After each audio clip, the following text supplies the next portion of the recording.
Bah voilà, sur le programme, on va vous présenter très rapidement le label Église verte. J'ai l'impression que vous étiez nombreux déjà à le connaître, donc on va vraiment pas s'attarder là-dessus. Mais voilà, si certains connaissent mal, ça vous Comme permet de ça, je connaître le un sens tout aussi. petit peu, mais vraiment ce sera très très rapide. Et puis ensuite, on passera évidemment enfin toute la soirée sur le parcours Église verte famille, d'où ça vient, comment ça fonctionne. Un temps autour d'un témoignage, de questions-réponses, puis j'ai un tout petit sondage à la fin pour vous. Alors, pour vous expliquer très rapidement les choses, donc le label Église verte a été créé en 2017 à l'initiative de tout un tas de personnes engagées dans différentes églises chrétiennes, mais cette création de 2017 est le résultat des présidents du CCEF, le Conseil des Églises chrétiennes en France, qui ont décidé de se doter d'un outil commun pour accompagner les institutions chrétiennes engagées sur les questions de transition environnementale. Quand je dis les institutions, c'est que nous accompagnons à travers Église verte une diversité d'acteurs chrétiens, que ce soit des paroisses, des églises si on préfère, mais aussi des associations, des monastères, des congrégations apostoliques, des groupes de jeunes, des familles. Et tout ça donne un certain nombre de labels différents. Et donc ici, nous sommes plus particulièrement réunis pour découvrir le label Église verte famille. Cet outil, il accompagne depuis sa création euh, presque 1000 institutions, puisque nous sommes, la semaine dernière, nous étions à 997 communautés labellisées depuis la création, mais étant donné qu'il y a des structures qui rentrent et qui sortent, puisque le label dure 5 ans, nous avons aujourd'hui un accompagnement de 880 communautés labellisées, auxquelles s'ajoute un certain nombre de dynamiques familiales qui se rajoutent en plus. Je vous épargne les questions de comptabilité interne de nos structures labellisées. Tout ça est accompagné par des cellules, par des personnes qui localement s'engagent pour faire vivre la dynamique Église verte, environ 4000 personnes sur le territoire français, et puis des bénévoles organisés au niveau national et départemental, ce fameux réseau des ambassadeurs. Dans les deux tiers des départements français, nous avons des ambassadeurs qui sont des personnes chargées d'animer le réseau, de faire du suivi et de mettre en lien les communautés, les familles, les associations, etc., engagées dans le cadre de la démarche Église verte. Et pour terminer, Église verte, c'est donc à la fois un réseau, un label, avec une dimension particulière sur les questions d'œcuménisme, puisque je sors typiquement, là cet après-midi, à Paris, d'une célébration œcuménique avec Monseigneur Éric de Moulin-Beaufort, le pasteur Christian Krieger et le métropolite Dimitrios, donc les trois présidents des trois grandes confessions chrétiennes, pour organiser une célébration commune avec tout un tas d'acteurs de diverses églises. L'idée étant que au sein d'Église verte, nous faisons ce choix et cette volonté de vivre tout cela dans une logique œcuménique où nous allons nous renforcer des différentes sensibilités, histoires, cultures chrétiennes autour de cette question de l'environnement. Donc tout ça, c'est un vaste programme, mais il s'incarne très concrètement, localement, par des personnes qui font vivre la dynamique, et notamment à travers cette proposition famille dont on va maintenant s'intéresser. Voilà. Merci Alexis. Donc voilà, Église verte famille, je voulais quand même rapidement revenir à sa genèse, puisque chaque déclinaison du label dont a parlé rapidement Alexis a vraiment sa propre histoire. Et généralement, quand on a lancé un nouveau projet ou une nouvelle déclinaison, c'est qu'on est venu nous voir en nous disant ce que vous faites, c'est super, mais c'est pas parfaitement adapté à notre réalité et on voudrait quelque chose qui soit plus adapté. Donc, c'est ce qui s'est passé pour famille. Ce sont des personnes de pastoral de famille, donc au sein de diocèses catholiques, qui sont venues nous voir en nous disant on aimerait quelque chose qui soit plus adapté à Église, enfin, aux familles. Et est-ce qu'on peut travailler avec vous pour créer quelque chose? Donc à partir de cette idée-là, on s'est dit que c'était opportun, que c'était pertinent, et donc on a constitué un groupe de travail. Et l'idée d'Église verte, c'est que c'est quand même œcuménique, donc on est allé chercher des personnes d'horizons assez différents. Donc vous les avez là, hein, il y avait la pastorale des familles, comme je l'évoquais, mais on est allé voir aussi l'association des familles protestantes les AFP, pour avoir un regard un peu protestant sur le parcours Église verte famille. Et les jésuites, ils ont une pastorale des familles au sein du réseau des jésuites. C'est catholique, hein, mais en tout cas, ils ont bien travaillé avec nous aussi pour nous aider à constituer toute la proposition du parcours Église verte famille. Donc voilà, ça a été plusieurs années de travail, de table, enfin de travail en visio, notamment, un peu en plein Covid d'ailleurs. Et on a fait ensuite, à partir de là, une phase test, puisqu'on fait toujours une phase test pour s'assurer que la proposition qu'on fait enfin voilà, elle est vraiment adaptée et tout.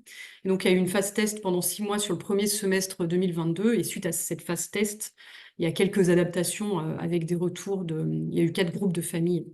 Donc, avec le retour des 4 groupes, on a pu faire un lancement officiel donc en septembre 2022. Et depuis le lancement, voilà, vous avez 18 parcours lancés. Alors ça peut paraître pas beaucoup en 2 ans. Et en même temps, c'est des parcours qui sont quand même sur le long cours. Et puis voilà, je pense qu'il y a aussi une exigence dans l'engagement qui est assez long pour les familles. Et puis on aimerait pouvoir le déployer un peu plus parce que les retours qu'on a de ces parcours sont quand même vraiment assez formidables. Donc on y reviendra un petit peu. Enfin voilà, pendant tout le long de la présentation, je vous donnerai aussi des exemples des retours que moi j'ai des animateurs, puisqu'on a maintenant cette petite histoire de 2 ans de parcours. Donc voilà, pour la genèse. Ensuite, j'avais envie de repréciser un peu pour qui est le parcours. Donc évidemment, on dit Église verte famille, donc on pense tout de suite aux familles. Et puis c'était la volonté de départ, puisque ça vient des pastorales de différents mouvements. Mais on se rend vraiment compte et puis on avait eu un tout petit peu l'intuition au départ, mais de se dire que ça pouvait aussi être adapté à d'autres personnes qu'à des familles, puisque vous le verrez plus tard, il y a 13 thématiques, et ces 13 thématiques, finalement, c'est adapté à tout chrétien, même à toute personne. Et du coup, dans certains groupes, dans plusieurs groupes même, enfin voilà, il n'y a pas seulement des familles, il y a notamment des couples qui n'ont pas d'enfants, des couples de retraités dont les enfants sont notamment déjà partis du foyer, et on a aussi quelques personnes célibataires ou veuves. Donc il y a quelques ajustements à faire parce que la proposition de départ est vraiment orientée avec le lien avec les enfants. Mais en tout cas, ça fonctionne et ça permet d'élargir la proposition. Et les échanges sont vraiment intéressants aussi d'être avec enfin, voilà, des foyers de constitution un petit peu variés. Donc, je le note particulièrement parce que ça peut être intéressant pour réussir à ouvrir et à constituer son groupe. Donc, ça peut être aussi des parcours qui sont lancés, la plupart du temps, ils sont lancés dans des églises, dans des paroisses, quoi. Mais ça peut aussi être lancé à l'échelle diocésaine, avec des familles qui viennent de paroisses un petit peu différentes. Et dans certains cas, on a un exemple notamment d'un groupe qui s'est lancé au sein d'un mouvement. Donc c'est les chrétiens en monde rural, notamment les CMR, où le parcours peut finalement s'adapter à un cadre déjà existant. Les chrétiens en monde rural, je ne connais pas très très bien, mais si j'ai bien compris, ils ont une rencontre à peu près mensuelle. Pour le coup, c'est entre adultes. Et voilà, la proposition famille, finalement, elle est intéressante parce qu'elle peut permettre d'être adaptée à différents modes de fonctionnement. Donc ça, voilà, c'est aussi une idée, même à l'échelle d'un diocèse, de dire on va aller diffuser l'information auprès des mouvements qu'on connaît en local. Voilà pour le parcours. Alors, pourquoi lancer un parcours? Bon, évidemment, pour prendre soin de la création, mais aussi et surtout faire grandir sa famille, renforcer les liens au sein de la famille. Là, on a vraiment des beaux retours là-dessus, notamment des familles avec des enfants assez grands, presque adolescents, qui disent que le parcours famille, ça leur a permis de prendre un vrai temps de qualité en famille et de se poser ensemble et de parler d'autre chose que du quotidien, des devoirs, du linge sale, des sorties, des activités, et d'être sur un sujet un petit peu varié, qui permet en plus, en tout cas j'ai eu ce retour-là, de mettre presque les enfants et les adultes, pas un pied d'égalité, mais en tout cas dans les échanges, que chacun puisse vraiment avoir sa parole et soit écouté. Et les retours sont hyper intéressants là-dessus. Et l'autre retour par rapport à la famille, c'est on propose, comme c'est un parcours qui est quand même chrétien, on propose de prier. Alors, on sait que pour beaucoup de familles, c'est pas forcément facile de prier en famille. Et j'ai le témoignage d'une famille qui a dit on n'y arrive pas, mais à un moment dans le parcours, eh ben, on a réussi à faire au moins notre repère ensemble. Et je trouve que c'est très très beau de se dire bah, peut-être qu'Église Verte Famille porte des fruits en plus et de réussir à prier à nouveau ou pour la première fois en famille. Donc ça, c'est assez sympa. Et pour ceux qui sont aussi dans des démarches Église Verte, ça peut être l'occasion de dynamiser sa démarche, de toucher un public un petit peu différent. En plus, pour ceux qui ont rempli le nouvel éco-diagnostic là, qui est en ligne depuis un an, ça permet même maintenant de rapporter des points. À l'éco-diagnostic, c'est sur le domaine mode de vie, il y a une question, est-ce que vous avez lancé un parcours Église Verte Famille? Bon voilà, ça c'est pour le tout petit détail, ça nous a fait pour vous le sachiez. Mais en tout cas, ça peut vraiment être intéressant de l'ancrer dans une démarche déjà existante dans une communauté en ayant une proposition plutôt pour les familles. Et puis, clairement, les liens entre les paroissiens ou les membres d'église, ça crée des liens différents. Ça permet, parce que vous verrez qu'il y a des temps en groupe et des temps en famille. Et ces temps en groupe sont vraiment très, très riches pour les paroissiens. Dans les groupes qu'on connaît, certains se connaissaient déjà un petit peu d'avant et puis d'autres se connaissaient très peu. Et du coup, c'est des nouveaux liens qui se créent. Il y a même parfois des personnes un peu loin de l'église qui sont venues dans certains groupes.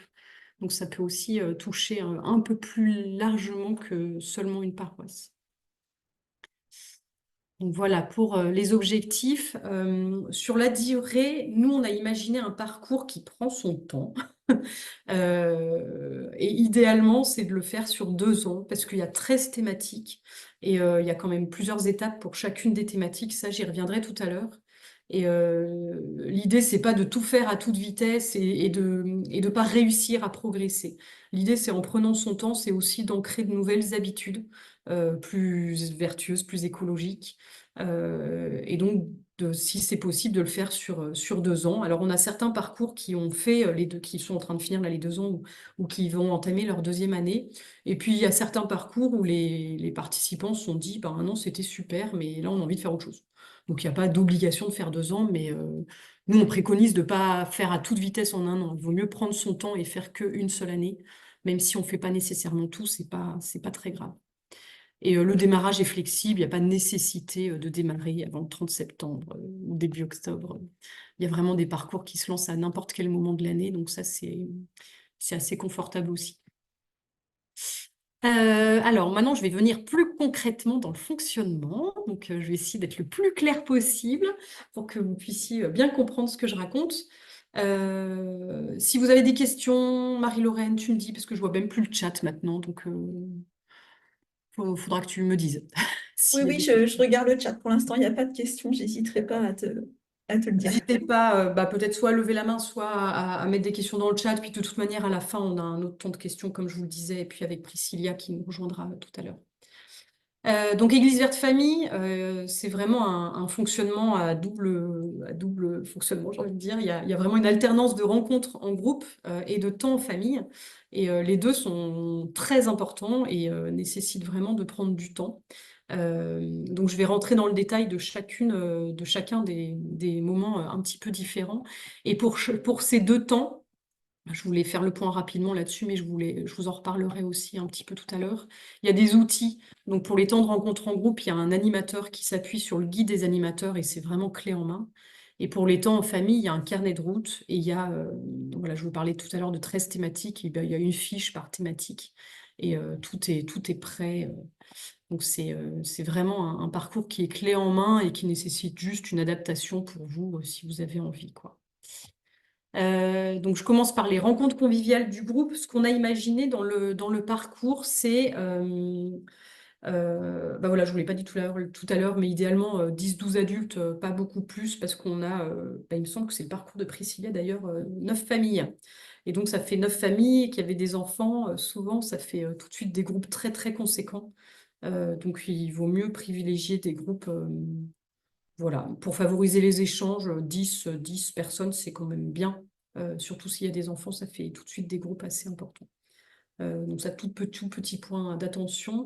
Et donc pour en revenir au fonctionnement des rencontres conviviales du groupe, on propose, comme on sait qu'avec les familles, c'est assez compliqué de trouver des créneaux et des dates communes, on a proposé quelque chose d'assez light, entre guillemets. Donc c'est 3 rencontres annuelles Mais on propose vraiment 3 rencontres annuelles où idéalement c'est bien qu'il y ait toutes les familles.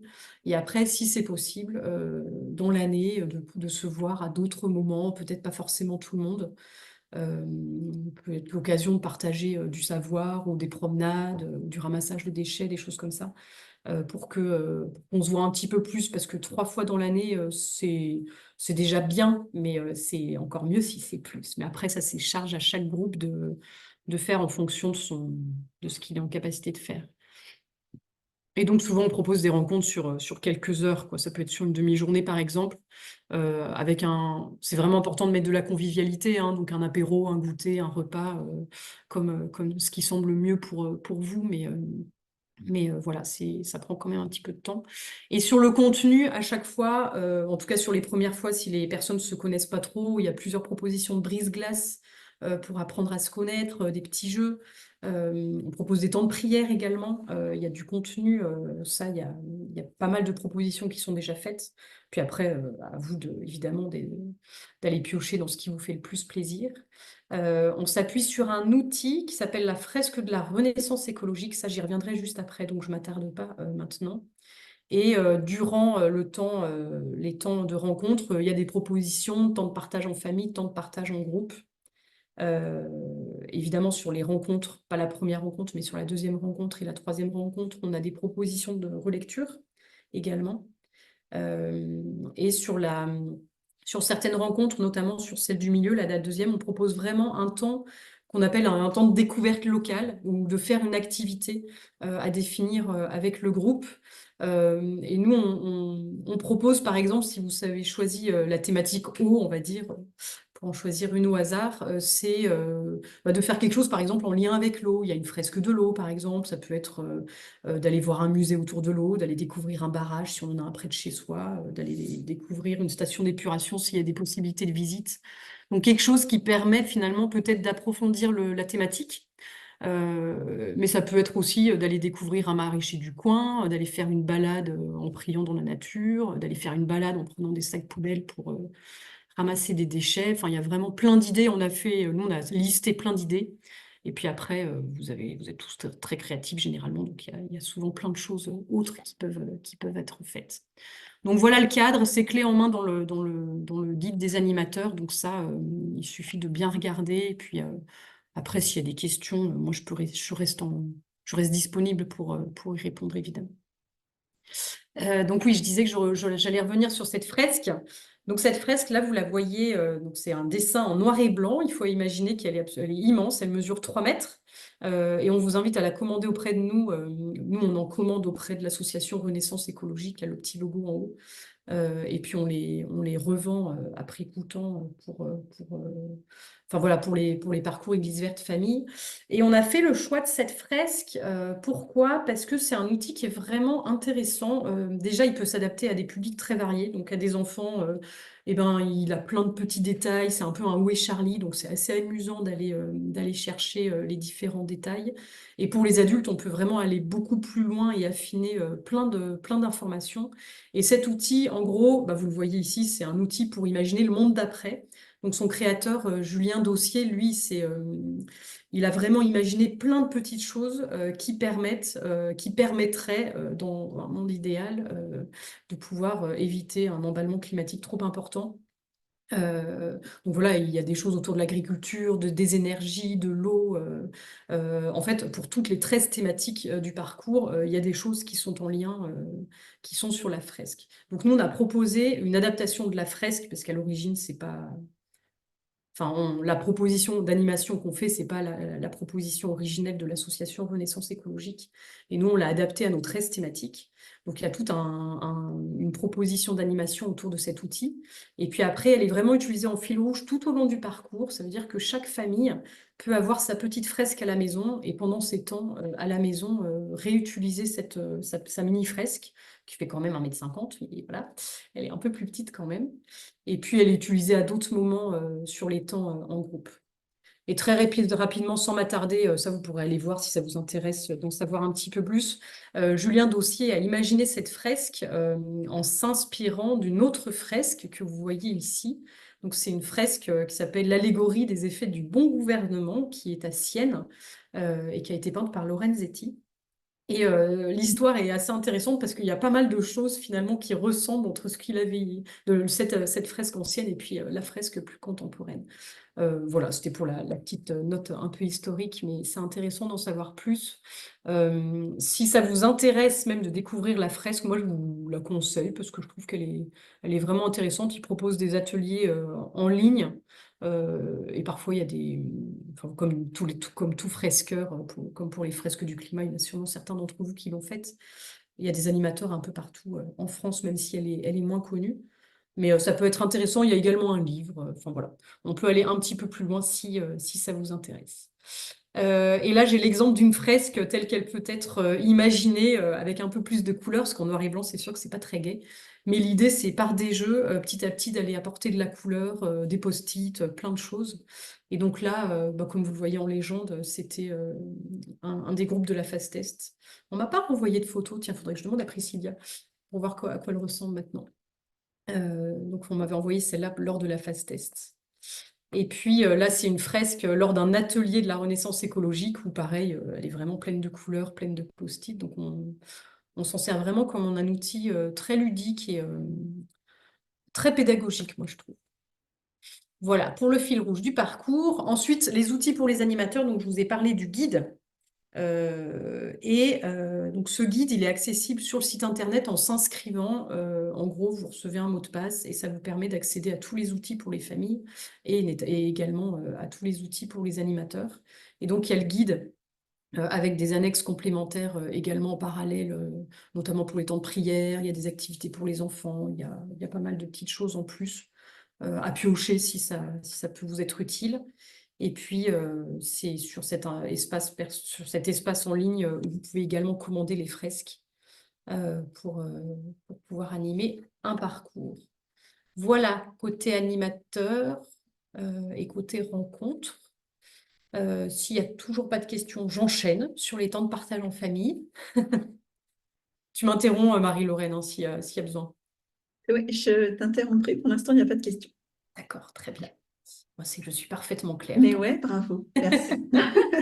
Donc, je vous le disais tout à l'heure, il y a 13 thématiques dans le parcours. Donc, ce sont vraiment des thématiques qui sont ancrées dans la vie quotidienne des familles. Vous les voyez là, elles ont chacune leur petit picto, leur petit symbole. Elles sont réparties en 6 domaines. Et l'idée, donc, c'est petit à petit, tout au long du parcours, d'aborder ces 13 thématiques, sachant qu'il n'y a pas un ordre. Vous le faites dans l'ordre que vous le voulez. Il n'y a pas l'obligation de toutes les faire. Si on a une qui ne vous intéresse pas du tout, vous n'êtes pas obligé de les faire. Ce n'est pas un impératif. Par contre, ce que nous, on conseille vivement, c'est que vous fassiez le choix lors de la première rencontre en groupe. Il y a une étape autour du choix des thématiques et que vous fassiez les mêmes thématiques en même temps. Ça a quand même plus de sens parce que quand on se retrouve et qu'on fait un temps de relecture, qu'on fait une activité, imaginons autour de l'eau, si je garde mon exemple, ça a plus de sens d'avoir fait la même chose au même moment. Donc ça veut dire que la première rencontre, vous allez choisir les thématiques de l'année et l'ordre dans lequel vous allez les faire. Ça, nous, c'est vraiment le conseil qu'on fait, parce que c'est quand même plus intéressant de pouvoir échanger sur les mêmes expériences. Donc voilà, c'est 13 thématiques. Et donc, effectivement, pour un parcours en 2 ans, on préconise de choisir 6 à 7 thématiques pour l'année. Et donc, pour chacune des thématiques, c'est vraiment dans le carnet de route. Il y a 3 grandes étapes. Je vous montrerai tout à l'heure à quoi ça ressemble un carnet de route. Et ces 3 grandes étapes, donc c'est l'étape 1, diagnostiquer. Donc, ceux qui connaissent la démarche Église verte paroissiale pour les églises connaissent bien cette étape de l'éco-diagnostic. Donc, c'est un questionnaire sur ces pratiques écologiques en famille avec une série de questions et on vous invite vraiment à faire un point d'étape de là où vous en êtes aujourd'hui sur la thématique. Ensuite, l'étape 2, dialoguer, c'est un moment vraiment important d'échange où vous allez pouvoir approfondir la thématique. On propose quelques suggestions de questions pour justement approfondir et poursuivre les échanges. Et à vous de choisir avec les enfants enfin, avec les personnes qui sont là avec vous dans le foyer les thématiques sur lesquelles vous avez, pas les thématiques, mais les questions sur lesquelles vous avez envie d'échanger un peu plus précisément. Et l'étape 3, qui n'est pas une étape des moindres, c'est l'étape décider. L'idée étant pour chacune des étapes de poser vraiment un choix, un choix. Alors ça peut être un choix individuel, mais on conseille vraiment de faire au moins un choix familial. Par exemple, sur l'eau, on peut se dire, bah, on arrête les bains et on prend un chronomètre et on donne un temps. 4 minutes, 3 minutes, enfin, à vous de voir pour prendre sa douche, par exemple. Donc ça peut être une action familiale, et puis à l'échelle plus personnelle, il peut y avoir d'autres décisions à mettre en place. Et donc voilà, 3 grandes étapes: diagnostiquer, dialoguer, décider, qu'on retrouve vraiment en fil rouge également. C'est toujours ces 3 étapes qu'on retrouve pour chacune des thématiques. Moi, je l'ai mis là. Quand on parle du label Église verte, on parle aussi un peu du label Église verte famille, même si on l'appelle plus souvent le parcours Église verte famille. Et on a souhaité faire un côté un peu ludique. Alors ça marche surtout bien quand c'est des familles avec des jeunes enfants. Ça marchera moins si les enfants sont un peu grands, si c'est des adolescents. Et puis entre adultes, c'est moins intéressant. Mais l'idée, c'était un petit peu de coller sa vignette et de se dire, waouh, on a réussi à faire une étape et à progresser petit à petit. Et donc, bah, comme pour ceux qui connaissent aussi la démarche Église verte classique, il y a une progression avec des niveaux de label, généralement en lien avec les résultats à l'éco-diagnostic. C'était pas possible pour famille de faire un résultat aux 13 éco-diagnostics. Et puis, on n'a pas, nous, à savoir quel est le niveau. Enfin, c'est très personnel, quoi. Et du coup, on a fait une proposition plutôt par le nombre de thématiques abordées. Donc, ça veut dire qu'à l'inscription, la famille, elle obtient le niveau graines de sénévé. Puis, dès qu'elle a abordé 3 thématiques, elle obtient le premier niveau liste des champs. Et de fil en aiguille, si elle fait l'ensemble des thématiques, elle atteint le dernier niveau cèdre du Liban. Et donc, c'est dans le carnet de route, il y a une petite page où on peut aller coller sa vignette à chaque thématique. Et ça, c'est bon, c'est sympa avec des enfants pas très grands. Voilà pour la progression. Donc, les outils pour les familles, voilà, effectivement, les fiches du carnet de route. Et je vais vous montrer justement, où est-ce que je l'ai mise, ma fiche? Là, par exemple, sur la thématique alimentation. Donc, vous avez toujours un petit paragraphe d'introduction. On propose toujours un petit temps de prière.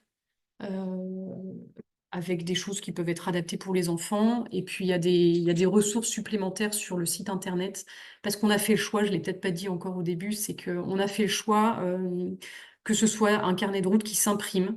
Alors bon, ça peut peut-être faire bondir certains, parce que ça fait imprimer du papier, mais vous pouvez utiliser du papier brouillon. Ou réutiliser le papier derrière pour faire du dessin, je sais pas. Mais on s'est dit que pour prendre des temps de qualité en famille, c'était vraiment dommage d'être derrière un écran.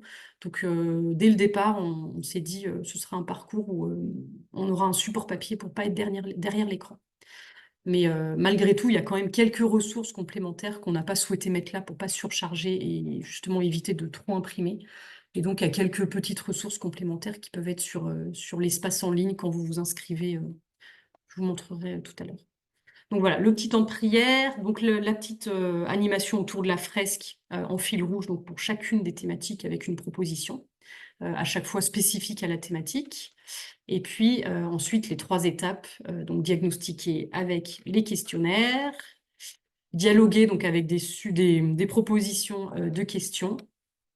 Et puis décider, il y a également des propositions pour certains s'ils n'ont pas vraiment d'idées, mais évidemment, il faut aller au-delà de ces propositions et choisir ce qui vous semble le plus pertinent, avec un petit espace pour pouvoir écrire sa décision, pour y revenir, parce qu'on peut l'oublier. Ne pas hésiter également à l'accrocher sur le frigo pour s'en souvenir au fil de l'eau.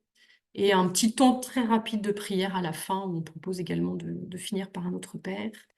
Et puis la petite graine pousse, c'est ce que je vous ai montré tout à l'heure avec l'évolution dans les niveaux du label. Donc chaque fiche est vraiment sur le même format comme ça, pas forcément de la même taille selon les thématiques, mais toujours sur le même format. Voilà pour les outils. Et vous avez des propositions pour le temps de prière, et puis vous avez aussi des suggestions de ressources avant de démarrer ou pour aller plus loin. On a fait le choix de mettre pas mal de ressources. C'était une demande finalement suite à la phase test, où certaines personnes nous ont dit bah, il y a certaines thématiques qu'on maîtrise pas trop et on aurait eu besoin peut-être avant d'aller en savoir un peu plus, d'aller trouver du contenu pour mieux connaître le sujet. Ça peut être par exemple sur les énergies, c'est pas forcément un sujet qu'on maîtrise tous très bien. Et donc là, on propose des ressources. Il y en a pour les enfants, il y en a pour des plus grands, des adolescents. Et puis, il y a des ressources pour les adultes. Donc, ça peut être des petites vidéos, des livres, des documentaires, des BD. Il y a des choses gratuites, il y a des choses, il peut y avoir des jeux.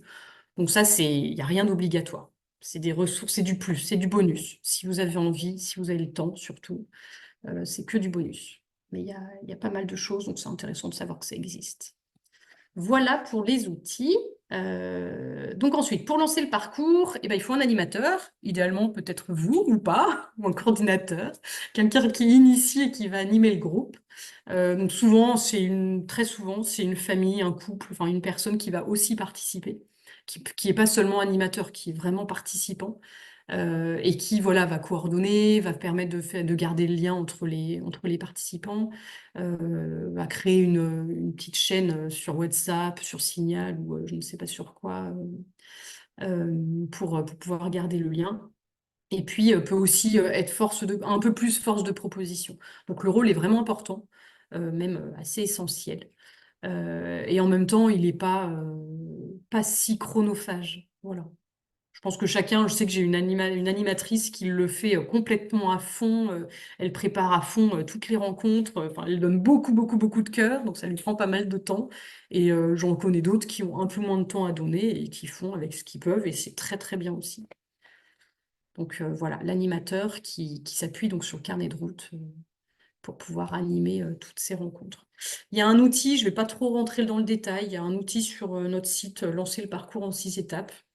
Voilà, donc ça vous permet un petit peu de savoir où est-ce que vous en êtes.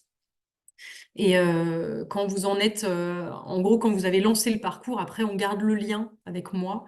Je fais au moins une fois par an, s'il n'y a pas eu de lien avant, je fais un petit bilan de l'année pour savoir comment ça s'est passé, s'il y a des difficultés. Et puis on fait vraiment un bilan à la fin pour nous, c'est vraiment l'idée de pouvoir petit à petit améliorer la proposition qui est encore toute jeune. Donc voilà pour les 6 étapes. Sur les outils de communication, donc il y a le site internet, il y a notamment la toute petite vidéo, un peu de teasing qui dure 1 minute 30, qu'il ne faut pas hésiter à envoyer un peu largement autour de vous pour donner envie. Il y a voilà, cette affiche ou un flyer recto verso où vous pouvez mettre vos coordonnées et puis l'utiliser après pour la diffuser chez vous. Il y a plusieurs formats. Il y a des formats réseaux sociaux, il y a des formats bannières WhatsApp. Enfin bannière Facebook ou Instagram, enfin voilà, pour que vous puissiez les utiliser sur les outils que vous utilisez habituellement et qui sont modifiables sur l'outil qui s'appelle Canva et sur PowerPoint pour ceux qui ne maîtrisent pas Canva. Ça, c'est des petites idées pour recruter, convaincre des familles à se lancer. Alors, c'est un gros pavé, désolé, mais ce qui marche le mieux, clairement, c'est le bouche à l'oreille, et son réseau plus proche. Après, voilà, pour réussir à toucher du monde un petit peu au-delà, faut pas hésiter à faire une rencontre, présenter le parcours.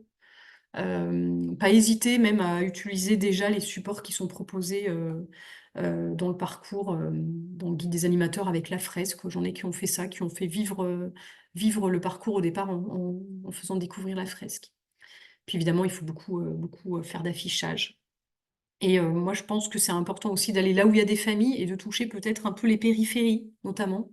Je me dis que certains, notamment les groupes scouts de France, où les familles sont pas forcément tout le temps à la messe tous les dimanches, pas nécessairement, ça peut être intéressant d'aller les voir, ça peut être intéressant. Et tous les groupes de prépa mariage, prépa de baptême, caté, où là, on peut essayer d'aller toucher les parents. Faut pas hésiter à aller faire de la pub un petit peu partout. Euh, voilà. Et puis, bon, j'ai mis être enthousiaste pour donner envie. Ça, c'est le cœur de tout parcours. Il faut avoir plaisir à s'engager et donc mettre beaucoup de convivialité pour avoir envie de s'engager sur un parcours. Alors, très rapidement, parce que je l'ai de temps en temps, cette question, c'est le coût du parcours. Donc, la participation est libre pour les familles, on suggère 20 euros. Alors, on sait que pour soutenir vraiment Église verte, personnellement, on sait que souvent, il y a le coût de la fresque qui est du coup souvent divisé au sein des familles, mais le coût de la fresque ne va que à Renaissance écologique et ne va pas à Église verte, puisqu'on ne se fait pas de marge dessus. Donc, s'il peut y avoir aussi un soutien pour Église verte, même si c'est un soutien libre, c'est important de se le dire et puis peut-être de le rappeler aux familles qu'elles peuvent nous faire un don qui peut être défiscalisé pour les personnes, les foyers imposables. Voilà pour le coup. Je vous laisse lire ça. C'est des retours des familles qu'on a, que j'ai noté un petit peu ici parce que je l'ai trouvé sympa. Et puis Priscilla, après, elle nous apportera vraiment son expérience. Dis-moi, est-ce que tu as déjà un retour sur l'horaire idéal que les familles ont trouvé pour se réunir? Parce que je trouve que ça, c'est pas facile de proposer quelque chose qui suscite l'adhésion. Est-ce que c'est plutôt autour du goûter, d'un apéro? Je sais pas. Ben, il y en a, franchement, ils se voient après pour ceux qui le font dans des paroisses, ils se voient après la messe ou après le culte. Comme ça, ils enchaînent sur un repas et puis sur une après-midi, par exemple. Il y en a qui ont fait le choix finalement de ne pas avoir tout le temps les enfants. Priscilla pourra peut-être en parler de ça. Et du coup, ça peut être aussi des temps entre adultes, en soirée, pour vraiment pouvoir avoir des partages plus conséquents et quand même en parallèle avoir des temps avec des enfants. J'ai l'impression qu'en fait, c'est assez flexible. J'ai pas une réponse claire à apporter. Euh, Moi, je pense que la période de l'après-midi avec le goûter, c'est quand même assez sympa, mais de faire un déjeuner quand on se dit on apporte chacun un petit quelque chose à partager, c'est aussi vraiment un bon moment, quoi. Parce qu'il y a ce temps de repas très informel, et puis après, le temps peut-être un peu plus cadré, avec le temps de relecture, le temps de partage et tout. Et il y a une question de Vincent.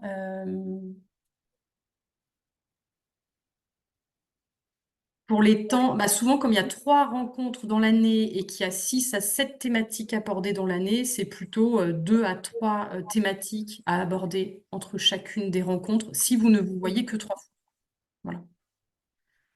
Et effectivement, donc le cycle, ça peut être un petit peu différent. Sur des groupes, par exemple, les groupes qui se voient, notamment les chrétiens monde rural, là où ils se voient tous les mois, eux, effectivement, il y a une thématique abordée par mois et un temps de relecture à chaque mois. Mais ça, c'est chaque groupe qui va un petit peu s'adapter. Mais la proposition de base, et c'est ce que Priscilla va faire, c'est vraiment 3 grosses rencontres, idéalement. Il n'y a pas toutes les familles, mais avec la majorité des familles. Euh, avec plusieurs thématiques au milieu. Et les temps, les préconisations, je pense que Priscilla, tu pourras y répondre, même sur l'évolution du groupe. Je peux peut-être te laisser, à moins qu'il y ait d'autres questions vraiment sur ce que j'ai pu dire avant, mais sinon je laisse Priscilla compléter, rebondir, témoigner, et puis après on continuera de répondre à vos questions.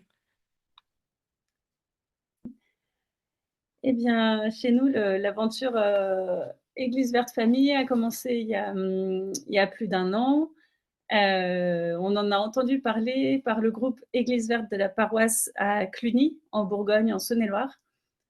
Et ça répondait en fait à une envie d'avoir des actions peut-être un peu plus concrètes que pour les particuliers, pour les familles, etc., que ce qu'on fait au niveau de la paroisse.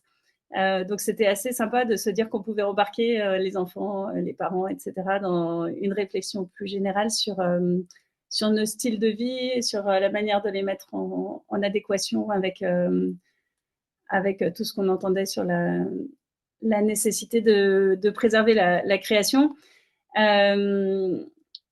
J'entendais quand j'ai rejoint le groupe là, les difficultés à trouver assez de monde pour former des groupes Église verte famille. Nous, c'est souvent les mêmes qui se retrouvent un petit peu engagés partout. Je pense qu'on connaît tous ça. Le groupe qu'on a constitué, on est quand même 8 familles. Sur les 8, il y en a 4 qui sont également membres du groupe Église verte de la paroisse et du coup qui ont suivi le mouvement de lancer cette autre dimension qu'on trouvait bien complémentaire au niveau des familles. Je pense que Delphine a parlé de la large définition qu'on donne au terme famille. Chez nous, vraiment, c'était clairement pas des jeunes couples avec enfants uniquement. Donc, on a eu des couples retraités dont les enfants étaient partis de la maison depuis longtemps et qui étaient hyper engagés mais voulaient simplement avoir des temps d'échange avec d'autres. On a eu des couples avec enfants, on a eu des célibataires jeunes, donc sans enfants, on a eu des célibataires âgés qui n'ont jamais jamais été mariée, jamais eu d'enfant.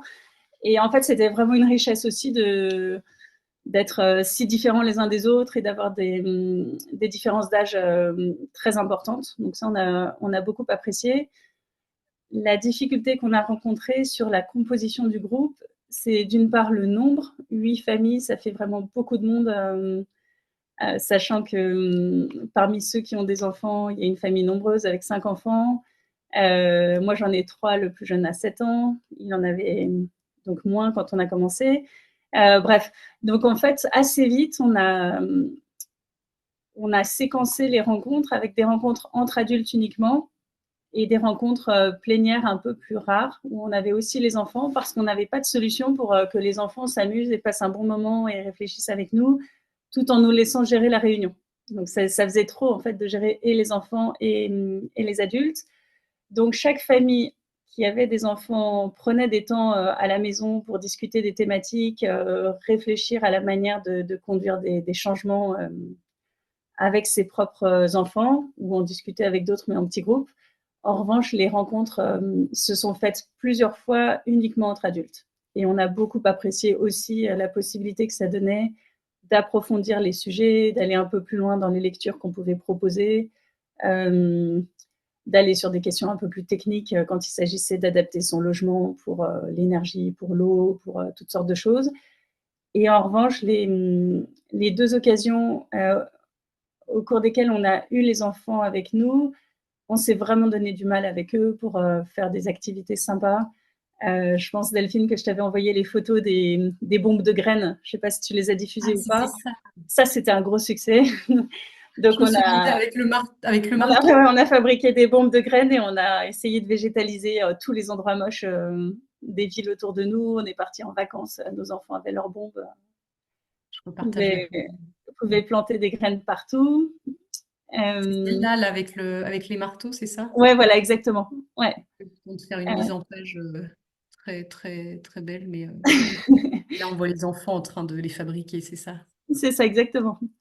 Donc, ouais, ça demande un peu plus de boulot et un boulot un peu différent d'avoir des temps d'échange avec les plus jeunes. Pour notre famille qui porte sur le projet, on a en plus été inscrits sur un temps où 2 enfants deviennent ados et ça devient de plus en plus compliqué de les motiver sur les sujets qui sont liés à la foi, à la pratique religieuse, etc. Donc, il a fallu être un peu inventif à la maison pour les motiver sur le fond du sujet. Et finalement, c'était pas mal parce que le thème pouvait les intéresser et quelque part plus que de se rendre avec nous à la messe le dimanche. Donc, ça donne un moyen aussi de les garder concernés, mais ça faisait partie des sujets de discussion clairement dans le groupe sur certaines des thématiques, comme on fait pour entraîner nos enfants et leur transmettre tout ce qui nous semble important à des âges où c'est pas forcément évident. Donc voilà, sur les enjeux de composition du groupe, tout bêtement, pour essayer de trouver du monde, on a fait passer des flyers, on a parlé à la fin de la messe, on a fait des mails à des gens qu'on savait sensibles au sujet de l'écologie.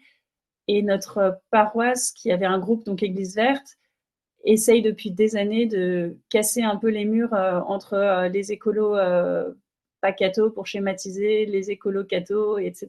Et qu'on arrive à se dire qu'on a tous les mêmes centres d'intérêt. Et donc, le groupe Église Verte Famille, lui, il est vraiment resté concentré autour de personnes qui sont croyantes et pratiquantes. Mais dans les activités qu'on fait ou les centres d'intérêt qu'on a, on essaye de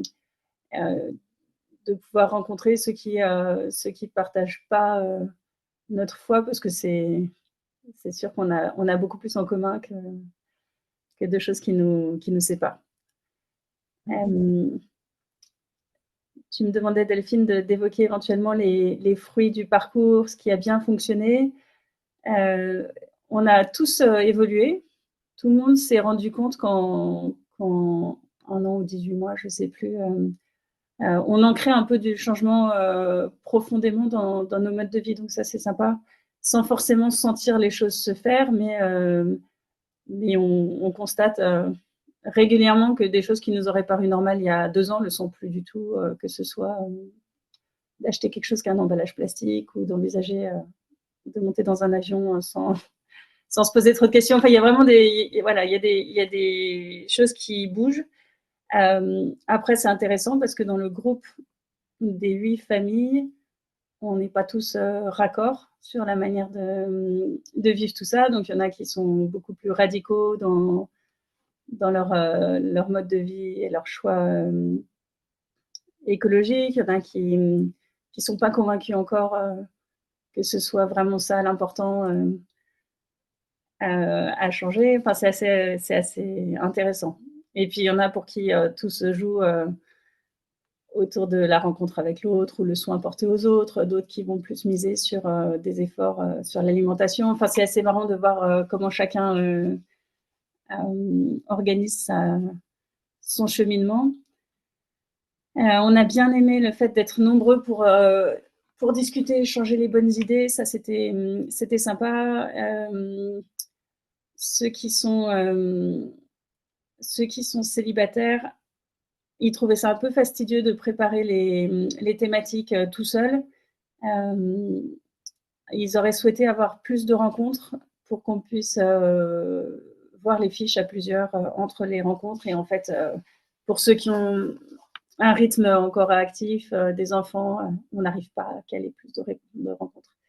Donc, on n'a pas forcément réussi à répondre à cette demande de certains d'avoir encore plus de temps d'échange, alors que d'autres en veulent plutôt moins. Donc, finalement, on s'est tenu à 3 grosses rencontres traditionnelles qui suivaient un petit peu les propositions du parcours Église Verte Famille. On a ajouté une soirée cinéma. Et le déroulé à chaque fois, ça inclut un bon repas partagé, du temps un peu libre de discussion, de temps en temps des balades. Et on a tourné pour être reçus les uns chez les autres, que ce ne soit pas tout le temps chez nous. Ça, c'était tout de suite gentiment une proposition des autres familles pour que logistiquement, ça ne soit pas trop lourd pour Antoine et moi et pour les enfants. Voilà. Donc, dans les difficultés, en effet, c'est trouver des dates qui collent pour tout le monde parce qu'on est tous assez débordés. Moi, j'ai trouvé en tant que, je ne sais pas comment qualifier ça, mais animatrice du groupe, qu'on donne beaucoup d'énergie et on prend beaucoup de temps à mobiliser les gens. Delphine, je pense que ça va te parler, mais mobiliser les gens, attendre des réponses, relancer, trouver des dates, confirmer que tout le monde est bon. Et en fait, ça, c'est du temps qui est pas passé sur le fond du sujet. Donc, de temps en temps, c'est un peu fastidieux. Mais bon, ça valait sûrement la peine. Là, on arrive au bout. On a une dernière rencontre qui est prévue pour le mois de novembre, si je ne me trompe pas, qui va être une journée complète, vraiment très belle, avec la découverte d'un lieu réalisé par un couple. Ils ont fait tous les travaux eux-mêmes en faisant très attention au choix des matériaux. C'est un lieu qui se veut un lieu d'accueil, de répit, de yoga, de réflexion sur la nature. Donc, il y a un verger, il y a un potager, il y a un théâtre de verdure pour pouvoir méditer pour la paix. Enfin, c'est vraiment un lieu très complet. On aura un temps de rencontre avec une personne qui travaille au FAO, donc pour les organisations internationales sur les questions d'alimentation durable, qui va nous donner un éclairage sur ce sujet qui intéressait beaucoup de monde. On va avoir une séance de yoga pour se reconnecter à la terre et essayer de comprendre dans notre corps le lien entre la terre et l'homme et du coup de donner un sens peut-être plus fort au fait que quand on protège la terre, on se protège nous-mêmes, enfin qu'on est vraiment totalement liés. Et puis bien sûr un grand temps de bilan de toute la rencontre. Et j'aurais espéré vous parler aujourd'hui en ayant déjà fait ce bilan et en ayant déjà recueilli les avis de tout le groupe sur le parcours entier. Mais donc ça, j'ai pas ces éléments-là.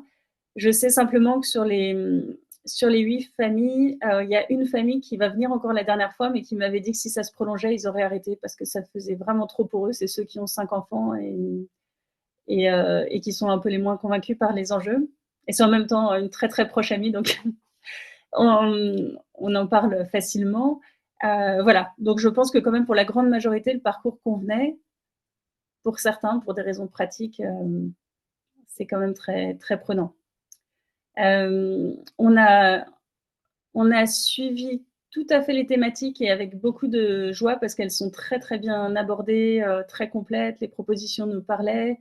Ça facilitait beaucoup la préparation et le fait d'avoir des petites grilles euh, sur lesquelles on peut répondre avec les enfants. Ça leur permettait de visualiser aussi est-ce qu'on est tous d'accord dans la famille, pas tous d'accord, qu'est-ce qui change. Donc ça, c'était super. En revanche, nous, on a totalement laissé de côté la fresque qui nous correspondait pas forcément. Donc, elle a servi de coloriage aux jeunes enfants quand ils étaient là. Mais voilà, cet aspect-là, on l'a juste traité différemment avec nos propres outils. C'est pas du tout pour dire qu'il est pas bien conçu, mais par contre, je pense que c'est sympa de se dire qu'on a notre marge de manœuvre, que chaque groupe peut mener les choses comme, comme il le souhaite et selon ce qui semble répondre aux attentes des autres, quoi. Tu l'avais utilisé au démarrage, il me semble, Priscilla, ou même pas la fresque. J'ai essayé la première fois et ça s'est transformé en coloriage. C'est-à-dire que j'avais regardé un petit peu. En fait, je pense qu'on a une situation en étant dans une très petite ville, la moitié des gens vivent en milieu rural. Il y a beaucoup de choses qui pour nous sont totalement naturelles. Donc, le fait d'être dans la nature tout le temps, d'avoir un jardin, de connaître les circuits courts, de connaître la personne qui cultive tel truc à côté de chez nous. Et en fait, du coup, je pense que la fresque qui tenait à amener les gens vers un mode de vie peut-être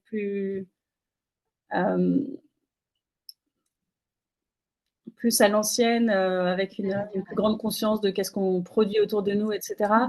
C'était finalement pas ce qui nous était le plus compliqué à appréhender parce que on habite là où on habite. Et à chaque fois, on se dit mais on a vraiment du bol. Tous nos enfants sont baignés dans la nature, toute la journée. C'est pas quelque chose qu'on a à leur transmettre pour le coup, c'est quelque chose qu'on a autour de nous, quoi. Donc voilà, c'est peut-être pour ça qu'elle était moins utile, je ne saurais pas dire. Le dernier point que tu m'avais demandé d'évoquer, Delphine, c'était les conseils pour tenir dans la durée. Je ne sais pas si tu entendais par là au-delà de la fin du parcours. Donc nous, les autres familles, pour certaines, ont demandé qu'est-ce qu'on fait quand ça se termine. Mais en fait, on est tous très proches, donc je pense que spontanément, on va se recroiser aussi parce qu'on habite dans une petite ville. Mais rien que ce week-end où on a eu des très beaux événements dans la ville, un grand concert pour la paix, tout le groupe était là et je ne l'avais pas convoqué sous la casquette de la ruche verte, mais l'idée d'aller faire un événement pour célébrer la paix, la fraternité, fait qu'on était tous mobilisés. Donc je pense que c'est des gens que de toute façon, on continuera de voir. Après, on n'a pas prévu, nous, de réfléchir vraiment à un parcours cadré. Enfin, on verra lors de la dernière rencontre s'il y en a qui sont intéressés par des défis éventuels, Ma Petite Planète ou autre. Ça, je pense qu'on en discutera quand on se verra pour la dernière fois. Mais pour l'instant, il n'y a pas quelque chose de structuré qui est envisagé. Et si quelque chose émerge, a priori, nous, on passera le relais à une autre famille parce que ça a pris du temps. Et puis là, je trouve on est content de nous, quoi, d'avoir mené le parcours jusqu'au bout et il n'y a pas forcément le souffle nécessaire tout de suite pour prolonger sur un autre type de parcours. Voilà. Mais je pense, en tout cas, ça a solidement marqué quelques changements pour notre famille, enfin pour ma famille, ça c'est sûr, et pour les autres du groupe aussi. Je voulais peut-être compléter deux toutes petites choses par rapport à ce que tu as dit, Priscilla, comme j'ai aussi les échos des autres groupes, et puis après, il y a certainement d'autres questions.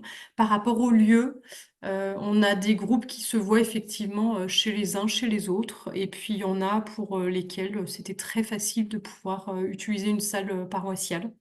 Donc ça, c'est vraiment effectivement à à chaque groupe de s'adapter à sa réalité, et puis à la réalité aussi locale, quoi. Parce que s'il faut louer la salle et que ça a un coût, c'est pas la même chose que si on peut juste l'emprunter. Voilà, il y a des choses vraiment variées selon les lieux. Et ce que tu disais sur les personnes qui pouvaient être seules et qui avaient nécessairement un besoin peut-être de plus d'échanges.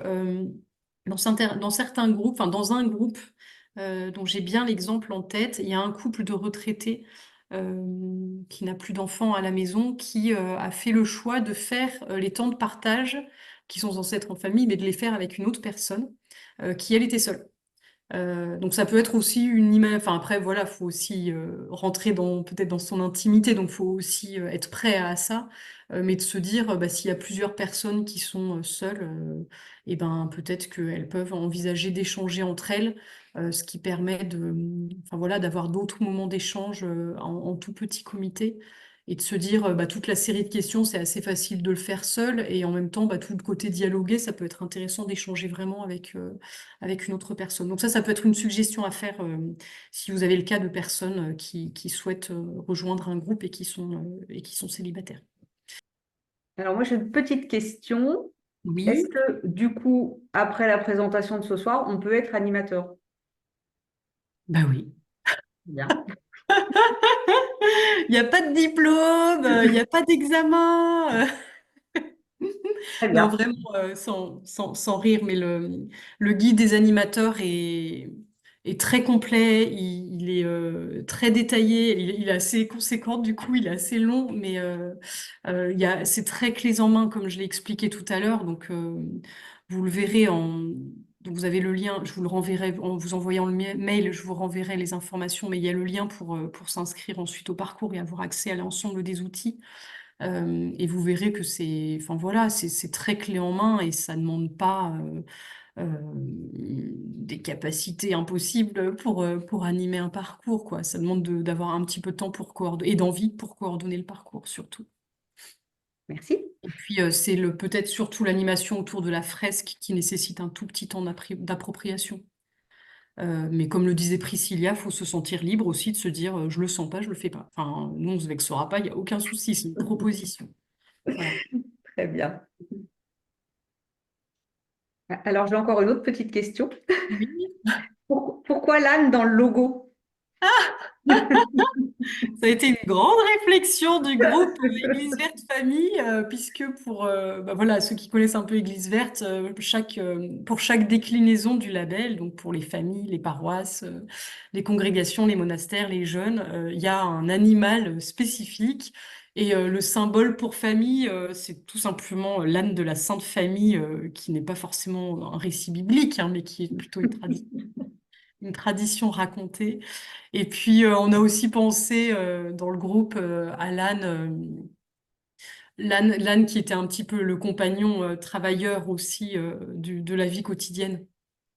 Voilà, donc c'est le côté vie quotidienne, puis le rappel de l'âne de la Sainte Famille. Les deux questions. La première, c'est est-ce que vous avez des retours d'expérience sur des groupes où il y a des grands enfants? Parce que nous, on a des grands, enfin, on a 3 enfants entre 16 et 21 ans. Donc voilà, sur la préoccupation écologique, on n'est pas tellement inquiet. Mais c'est vrai que moi, je suis plutôt intéressé sur ce que vous racontiez, sur comment, autour de la question écologique, on arrive aussi à parler de la foi, parce que c'est moins spontané. Et la deuxième, c'est est-ce que vous avez des groupes où on a des gens qui parfois sont un petit peu loin de l'église ou qui fréquentent pas beaucoup? Et ce que j'ai pensé notamment aux prières au début ou à la fin, qui sont quand même des choses où il faut être un petit peu habitué, compris dans le langage qui est utilisé. Est-ce que ça peut pas aussi un peu rebuter? Voilà, c'est-à-dire et je m'interroge derrière sur qui solliciter pour constituer un groupe Église verte, hein, ce que j'aimerais bien faire voilà, autour de moi. J'ai pas assez de retours sur des personnes un peu éloignées de la foi. Quand je disais un petit peu tout à l'heure, j'ai parlé un peu en périphérie, c'est des personnes qui ont une culture chrétienne, mais qui sont pas forcément très pratiquantes. Donc, au besoin, elles font pas, si elles sont pas très à l'aise, les propositions plus spirituelles.